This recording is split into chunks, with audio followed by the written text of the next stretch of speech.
Good evening and welcome to the Friday Night Show. I'm Eddie Arruza. He's been called the great performer and the hardest working man in jazz. But when he was still a child, it was a career in classical music that seemed to be his destiny. What was clear was that his prodigious talents pointed to some sort of life in music, and what a life it's been. Performer, educator, philanthropist, triple Grammy winner, and promoter of all things jazz, Ramsey Lewis, up next on the Friday Night Show.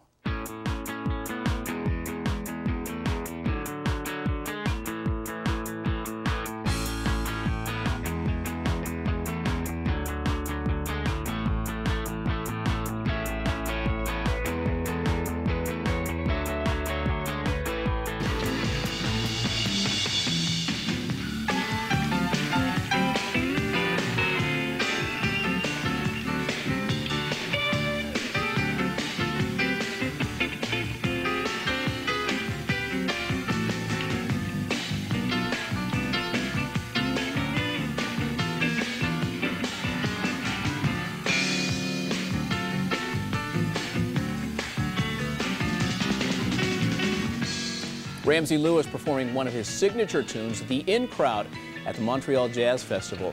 It reached number 5 on the pop charts in 1965 when virtually no other jazz artists were even appearing on that chart. It's one of the many ways that Ramsey Lewis has reigned supreme in the world of jazz, both in performing and promoting it. He has 5 gold records to his name, as well as 3 honorary doctorates, 13 grandchildren, and 1 great-grandchild. Dr. Lewis, welcome to the Friday Night Show. So good to have you here. Thank you. It's good to be with you. And we've strategically positioned you in front of the keyboard for reasons that will become evident. Yeah, I wonder why. As the program comes along. Among those grandchildren, and well, your 7 children, 13 grandchildren, have they gotten the Lewis DNA? Are there jazz musicians in the bunch? There are musicians that are not performing, though. I have a son that produces records. In fact, he's produced some of my records, Frank. And I have a son that's a drummer, Kelly. But nobody's actually taken up the mantle as a performer. So they all have music lessons, but nobody that's devoted their life exclusively to jazz here. Did you feel somewhere along the way, obviously you did, that it was part of your mission, or at least part of your artistry, to promote jazz, to educate people about it? Well, at first, no, because I was busy trying to get my career off the ground and busy trying to master these 88 monsters that have finally become my friend. But as time went on and other kinds of music got people's attention, youngsters began doing things on the web and other video games, jazz started losing its awareness. So in the last 15 years or more, the jazz musicians that I know spend almost as much time touting jazz and talking about the music and promoting the music as well as performing the music, especially with young people. What is the state of jazz at this point as you see it? The state of jazz is there's a couple Band-Aids on it,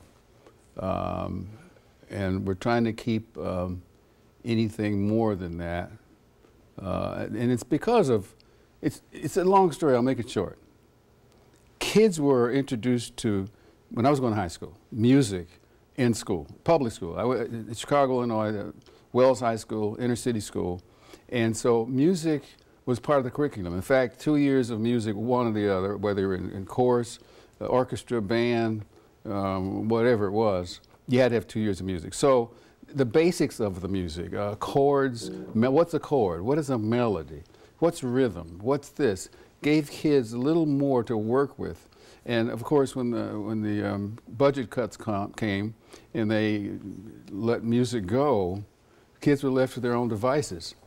Through these courses, they were introduced not only to Bach and Beethoven, but they were introduced to Duke Ellington and general music across, Frank Sinatra. So they got an idea of what was out there. And that's virtually unknown these days. That's virtually unknown. In most education. But the music for you didn't start in high school. It started at the Lewis household with Ramsey Sr. and Pauline. Tell us a little bit about that. You've we done know your a few homework. Things about you. That's right. 4 years old, laying on the floor, My sister Lucille got the invitation, you're going to be the one to be the musician in the family, because my dad was a frustrated musician. He wanted to, great singer, but he wanted to also play piano. And so I said, what, she's going to get to do what? It was almost like she's going to go to Toys R Us or something like that. And they said, okay, you can go, but this was after a big emotional problem that I gave them because they couldn't afford the second child. They finally said, you can go.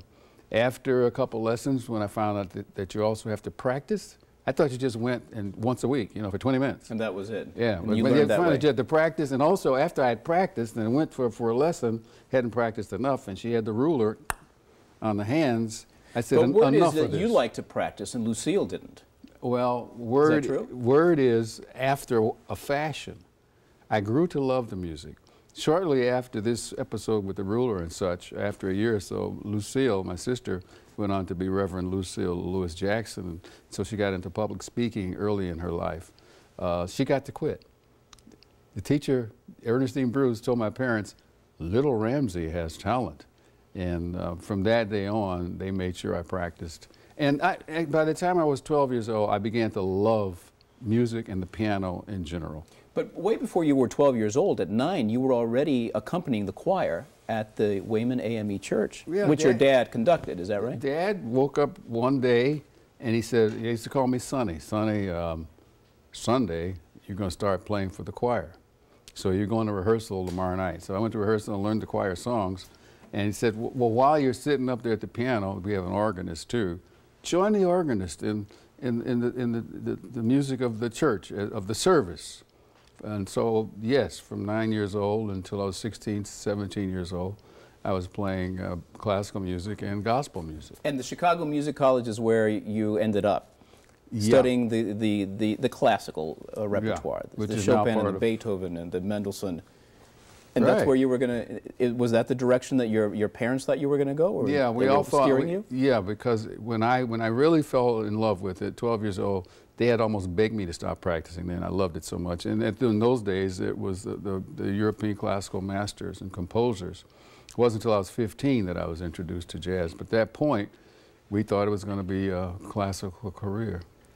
Before we get to other parts of your career, we can't go another minute without hearing you play. Something that you wrote, something that was on the album that came out last year, which is all of your own music. Tell us about that.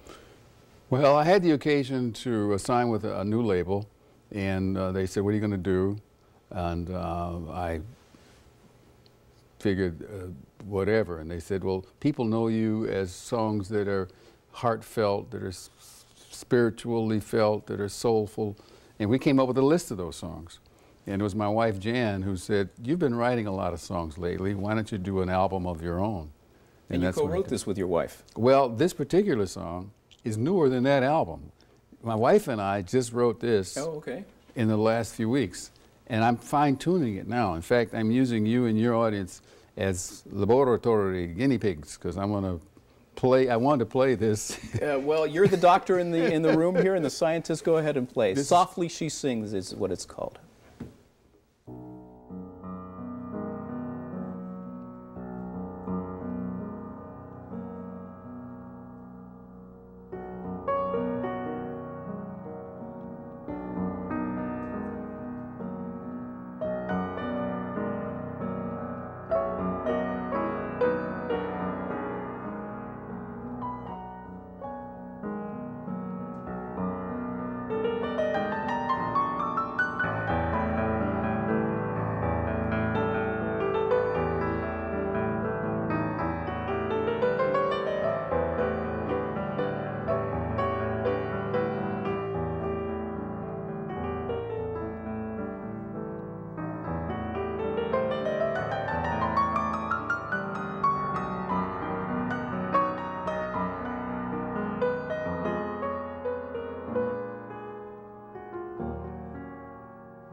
Thank you.